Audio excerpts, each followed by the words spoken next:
అలా రంగయ్య కుటుంబం సాంబమ్మ తల్లి గుడికి వెళ్లి అమ్మవారి ప్రసాదాన్ని తిని హాయిగా ఇంటికి వెళ్ళిపోతారు.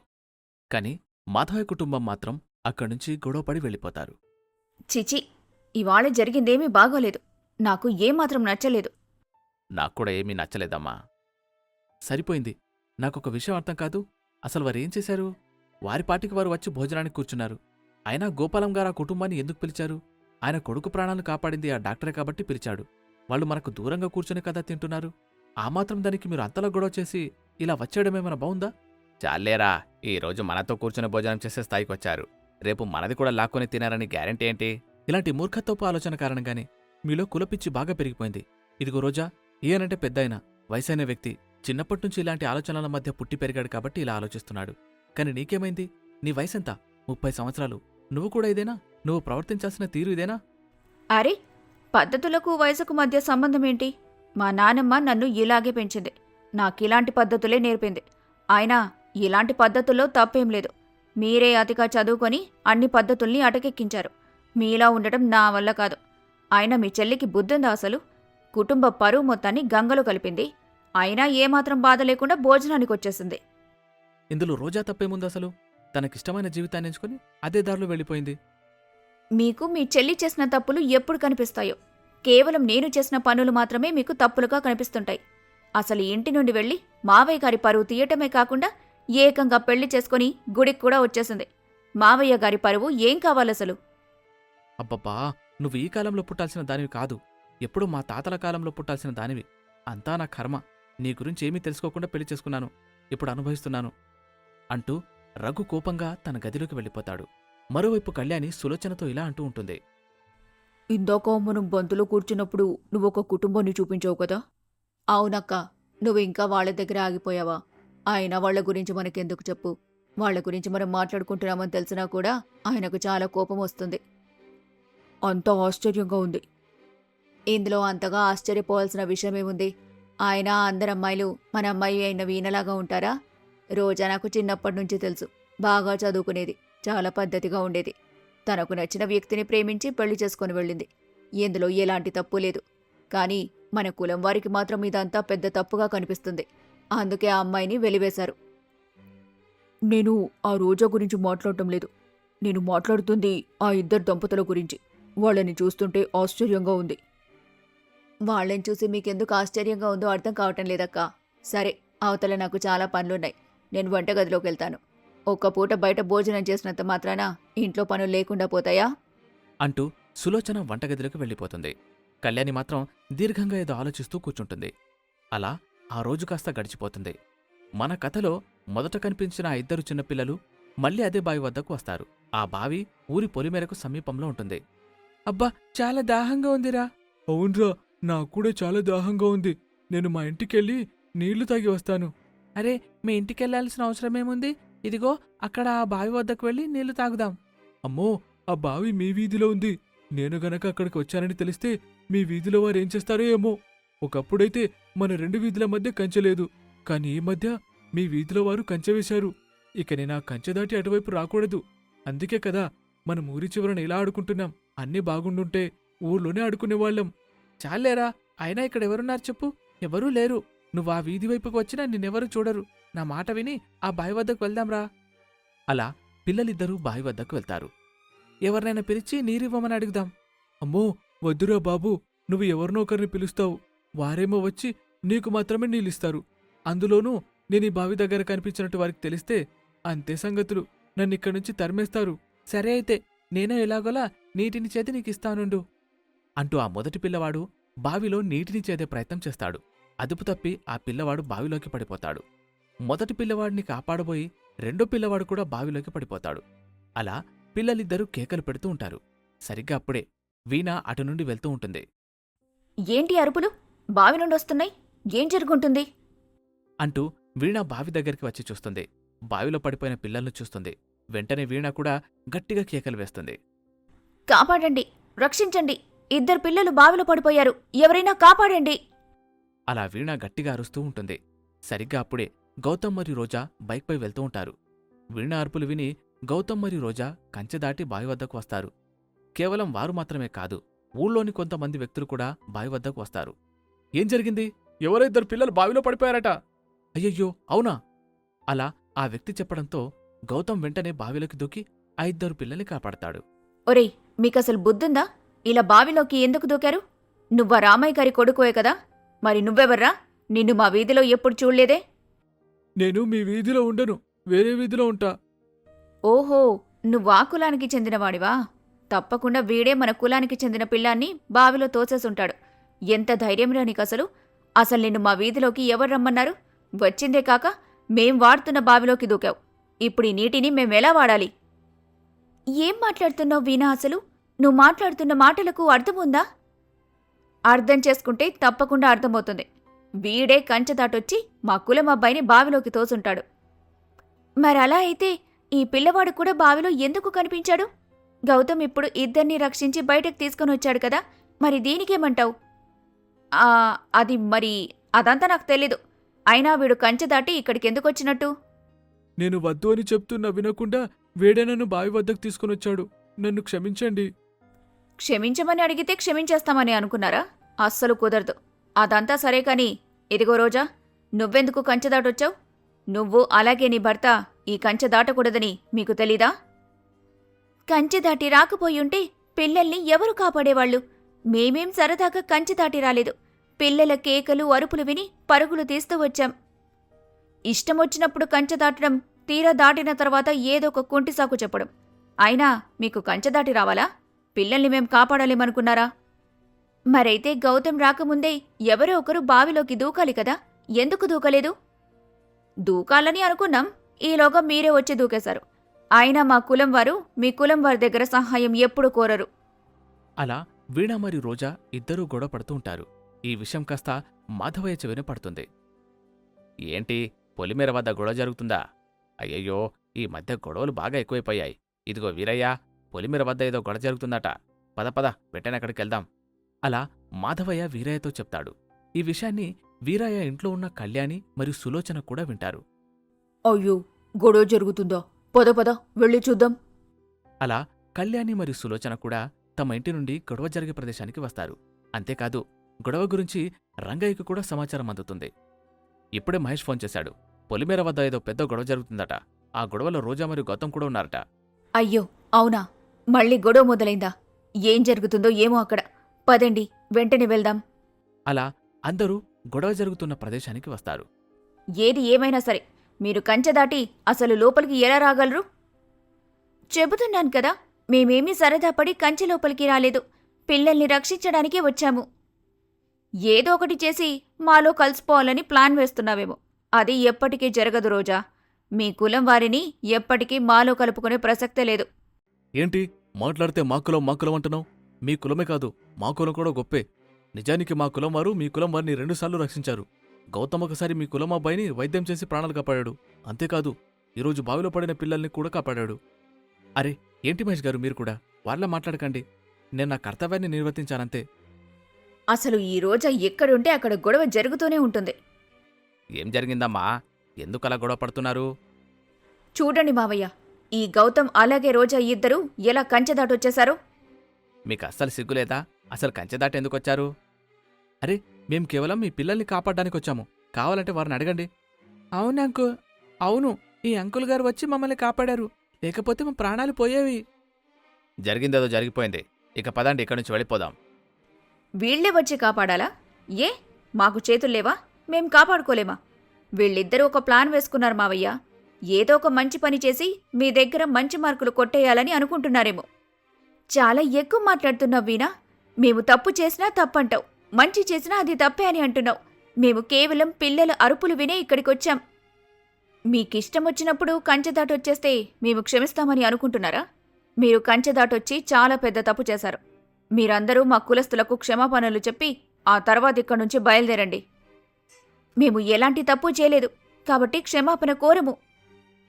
అయితే మీరిక్కడి నుంచి కదలడానికి వీల్లేదు. ఇప్పుడే వీళ్ళందరినీ ఇక్కడికున్న చెట్టు కట్టేయండి. అప్పుడు చచ్చినట్టు క్షమాపణలు చెబుతారు. చాలా తప్పుగా మాట్లాడుతున్నావమ్మా. చూస్తుంటే చాలా చిన్నపిల్లవి. నా కూతురు అనుకొని చెప్తున్నాను. దయచేసి గొడవని పెద్దగా చేయకు. చిచి, ఎంత ధైర్యం ఉంటే నన్ను నువ్వు కూతురుగా అనుకుంటావు? నా కులమేంటి, నీ కులమేంటి? నేనెంతో పుణ్యం చేసుకున్నాను కాబట్టి ఈ కులంలో పుట్టాను. గొప్పగా బతుకుతున్నాను. మీరు తప్పు మీద తప్పులు చేస్తూనే ఉన్నారు. ఇప్పటిదాకా కేవలం క్షమాపణలు మాత్రమే చెప్పమనన్నాను. కానీ ఇప్పుడు మీరు చేస్తున్న తప్పులకు కాస్త పెద్ద శిక్ష వేయాలనిపిస్తోంది. మీరందరూ మా కులస్తుల కాళ్ళు పట్టుకొని క్షమాపణలు చెప్పాలి. అలా చెప్పడంతో అక్కడున్న కళ్యాణికి చాలా కోపం వస్తుంది. వీణా, ఏం మాట్లాడుతున్నావు నువ్వు? నీకసలు బుద్ధుందా? ఏంటి పెద్దమ్మా, నువ్వు మధ్యలో ఎందుకు మాట్లాడుతున్నావు? నీకేం తెలీదు, నువ్వు ఊరుకో. ఊరుకోవాల్సింది నేను కాదు, నువ్వు. ఇంతలో అక్కడికి రఘు కూడా వస్తాడు. జరుగుతుందంతా చూస్తూ ఉంటాడు. అసలు నీకు చిన్న పెద్ద లేకుండా పోయింది. అరే, ఏంటి పెద్దమ్మా నువ్వు? ఆ కులస్తుల ముందు నన్ను ఎందుకిలా తిడుతున్నావు? కులం కులం కులం ఎందుకిలా మాటకు ముందొకసారి మాటకు తర్వాత ఒకసారి ఈ కులం అనే పదాన్ని వాడుతున్నావు? నిన్ను కాదు, నువ్విలా తయారవ్వడానికి కారణమైన మీ నాన్నని, అలాగే మీ నాన్నమ్మననాలి. ఆమె ఎలాగో కాలం చేశారు. చూడు వీరయ్య, ఈరోజు నీ కూతురిలా మాట్లాడడానికి పూర్తిగా కారణం నువ్వే. ఆడపిల్ల ఇలా ఒక గొడవకి కారణం కావచ్చా? అందరూ ఈ ఊర్లో గొడవకు రోజా కారణమని అనుకుంటున్నారు. కాని కాదు, ఈ ఊరిలో గొడవకు అసలైన ముఖ్య కారణం ఈ వీణ. ఈ వీణ మాట్లాడే మాటల కారణంగానే అందరూ గొడవ పడుతున్నారు.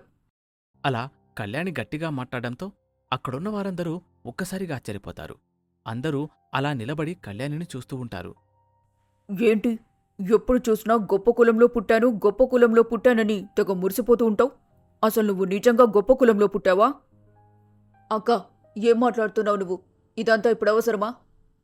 నువ్వు ఆగు సులోచన, సమస్య బాగా ముదిరిపోయింది. ఎప్పుడైనా ఈ పిల్లకు నిజం తెలియాలి. అసలు నువ్వు ఈ కులంలో పుట్టనే లేదు. నీ సొంత తల్లిదండ్రులు వీళ్లు కాదు. అలా కళ్యాణి చెప్పడంతో అక్కడున్న వారందరూ ఆశ్చర్యపోతారు. వీణ కూడా ఆశ్చర్యపోతుంది. ఏం మాట్లాడుతున్నావు పెద్దమ్మ నువ్వు? నిజమే మాట్లాడుతున్నాను. నలుగురిలో ఈ విషయాలు చెప్పడం అవసరమా వదినా? చెప్పాలి వీరయ్య, అప్పుడే నీ కూతురికి బుద్ధొస్తుంది. ఇప్పుడు ఈ ఊరు బాగుపడుతుంది. అసలు నీ తల్లిదండ్రులు వీళ్లు కాదు వీణా. నీ తల్లిదండ్రులు వీళ్లు కాకపోతే వీరి కులం నీదలవుతుంది. ఈ లెక్కను చూస్తే నువ్వు ఈ కులానికి చెందినదానివే కావు. ఏంటమ్మా మీరు చెప్తున్నది? నిజమే చెబుతున్నాను. ఎన్నో ఏళ్ల క్రితం నేను ఈ ఊరి ఆసుపత్రిలోనే నర్సుగా పనిచేశాను. ఆ విషయం మీ అందరికీ తెలిసిందే. అవును, రఘు పుట్టినప్పుడు కూడా మీరే నర్సుగా పనిచేశారు. నాకు బాగా గుర్తుంది. ఏ కులమైతే నీది అని అనుకున్నావో అది నీ కులం కాదు వీణా. లేదు, నేనిది నమ్మలేను. ఇదంతా నువ్వు నమ్మి తీరాలి. నీకు మరో ముఖ్యమైన విషయం చెప్పనా? అసలు నీ తల్లిదండ్రులు ఎవరో చెప్పనా? నీ కులమేదో చెప్పనా? చెబుతాను విను. అప్పట్నుండి ఎవరినైతే కాళ్లు పట్టుకుని క్షమాపణలు అడగమని నువ్వు కోరుతున్నావో వాళ్లే నీ తల్లిదండ్రులు. ఇదిగో, ఈ రంగయ్య, ఈ ప్రమిళగారే నీకు జన్మనిచ్చిన తల్లిదండ్రులు. అలా కళ్యాణి నిజాన్ని చెప్పగానే ఇరుకులాల వారు ఆశ్చర్యపోతారు. అందరూ ఒక్కసారిగా నోరెళ్లబెడతారు. నిజం వీరయ్య, నేను చెబుతుంది ముమ్మాటికి నిజం. ఈ విషయం కూడా నాకు కొన్ని రోజుల క్రితమే తెలిసింది. ఆ రోజు బిడ్డ చనిపోయిన బాధలో ఈ దంపతులు ఇంటికి వెళ్ళిపోయారు. అలా కొన్ని గంటల తర్వాత చనిపోయిందనుకున్న బిడ్డలో మళ్లీ ప్రాణం వచ్చింది. కానీ అదే సమయానికి సులోచన ప్రసవించిన బిడ్డ కన్నుమూసింది. అప్పటికే మీ అమ్మగారు చాలా పెద్ద గొడవ చేస్తున్నారు. ఏం చెయ్యాలో తెలియక నేను ఈ బిడ్డను సులోచన దగ్గరుంచాను. ఇదే జరిగింది. ఏంటమ్మా, ఏమైనా పిచ్చి పట్టిందా? ఎందుకిలా మాట్లాడుతున్నారు? నేను నిజమే చెబుతున్నాను. ఒకవేళ ఎవరికైనా అనుమానం ఉంటే వెంటనే పరీక్షలు చేయించుకోండి. ఇదంతా నేను నమ్మలేకపోతున్నాను. నమ్మాలి. ఇప్పటిదాకా ఏ కులమైతే నీది అని అనుకున్నావో అది నీ కులం కాదు. ఏ కులాన్నైతే అసహించుకున్నావో అదే నీ కులం. ఆ కులం వారు ఒక 10 నిమిషాలు కంచె దాటి ఇటువైపుకొచ్చినందుకు ఇంత గొడవ చేస్తున్నావు. నువ్వైతే ఏకంగా పుట్టినప్పటినుంచి కంచె దాటి ఇక్కడ పెరుగుతున్నావు. మరి నిన్నేమనాలి? ఆ రకంగా చూసుకుంటే నువ్వు కూడా అందరి కాళ్లకు దండం పెట్టాలి. అందరికీ క్షమాపణలు చెప్పాలి. ఇదంతా నేను నమ్మలేకపోతున్నాను. ఏదో బుద్ధి చెప్పడానికి పెద్దమ్మ నాటకమాడుతున్నట్టుంది. అంతే కదా పెద్దమ్మా? ఇదిగో సులోచన, నేను చెప్పింది అబద్ధమా? ఒకసారి నీ కూతురికి నువ్వే వివరించు. అక్క చెప్పింది నిజమే వీణా. నువ్వు నా కన్న కూతురివి కావు. ఈ ఊరి దేవతైన సాంబమ్మ తల్లి మీద ఒట్టేసి చెబుతున్నాను. అక్క ఏం చెప్పిందో అదంతా నిజమే. నువ్వు ఆ రంగయ్య గారి కూతురువే అంటూ కళ్యాణి జరిగిందంతా చెప్తుంది. ఇదంతా విన్న రంగయ్య మరియు ప్రమీల ఆశ్చర్యపోతారు. ఇలా నిజం బయటపడగానే వీణ కుప్పకూలిపోతుంది. ఒక్కసారిగా వీణ ప్రపంచం మొత్తం తలకిందులైపోతుంది. ఏంటి మాధవయ్య, నీ కూతురు ఆ కులానికి చెందిన వాళ్ళని పెళ్లి చేసుకోకూడదని అన్నావు. కానీ నువ్వే ఆ కులానికి చెందిన అమ్మాయిని నీ ఇంటి కోడలుగా చేసుకున్నావు. ఇప్పుడేం మాట్లాడతావు? ఏంటి వీరయ్య, నీకు కూడా కులపిచ్చి బాగా ఎక్కువ కదా.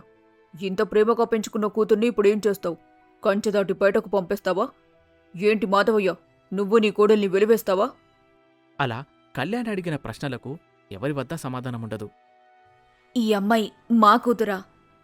అవును, ఈ అమ్మాయి మీ కూతురే. ఒక్కసారిగా అమ్మాయి వద్దకు వెళ్ళి తనని హత్తుకోవాలని అనిపిస్తుంది. కాని ఏమంటుందో అని భయంగా ఉంది. అసలే ఆ అమ్మాయి అంటే నాకు చాలా భయం. చూసావా వీరా, నీ సొంత కన్న తల్లి నీ దగ్గరకొచ్చి నిన్ను హత్తుకోవటానికి భయపడుతుంది. ఇది నీ సంస్కారం. బయట దేశాల్లోని వారంతా ఎంతో అభివృద్ధి చెందుతున్నారు, ఎన్నో కనుగొన్నారు, ఎన్నో కట్టడాలు కడుతున్నారు. కాని మీరు మాత్రం మీలో మీరు కొట్టుకుంటూ కంచెలు కట్టుకుంటూ ఉన్నారు. మీరు చెప్పిందంతా నిజమేనా? నిజంగా వీణ వారి కూతురా? అవును, నేను చెప్పింది ముమ్మాటికి నిజమే. మీకంతగా ఏదైనా సందేహం ఉంటే మీకు కావాల్సిన పరీక్షలు చేయించుకోండి. వీణా, ఆ దేవుడు నీకు ఎప్పుడు బుద్ధి చెప్తాడో అని అనుకునేవాణ్ణి. కాని ఇంత వేగంగా బుద్ధి చెప్తాడని అస్సలనుకోలేదు. ఆయన నీకు గుణపాఠాన్ని నేర్పాడు. నాన్నా, కేవలం వీణకి మాత్రమే కాదు, మీక్కూడా మంచి గుణపాఠం నేర్పించాడు ఆ దేవుడు. కూతుర్ని మాత్రం ఆ కులానికి చెందిన ఇంటికి ఇవ్వకూడదని అనుకున్నావు. కాని అదే ఇంటికి చెందిన అమ్మాయిని కోడలిగా తెచ్చుకున్నావు. వీణ బాధలో ఇంటికెళ్ళిపోతుంది. మాధవి కూడా తన ఇంటికి వెళ్ళిపోతాడు. రంగయ్య కూడా అతని కుటుంబంతో కలిసి ఇంటికి వెళ్ళిపోతారు. అలా ఆ రాత్రి కాస్త గడిచిపోతుంది. మరుసటి రోజు మాధవయ్య, చంద్రకాంతం ఇద్దరూ చక్కగా తయారవుతారు. వీణ మరియు రఘు కూడా తయారవుతారు. అలా వారు తమ ఇంటి నుండి బయటకొస్తారు. సులోచన మరియు వీరయ్య కూడా చక్కగా తయారై ఉంటారు.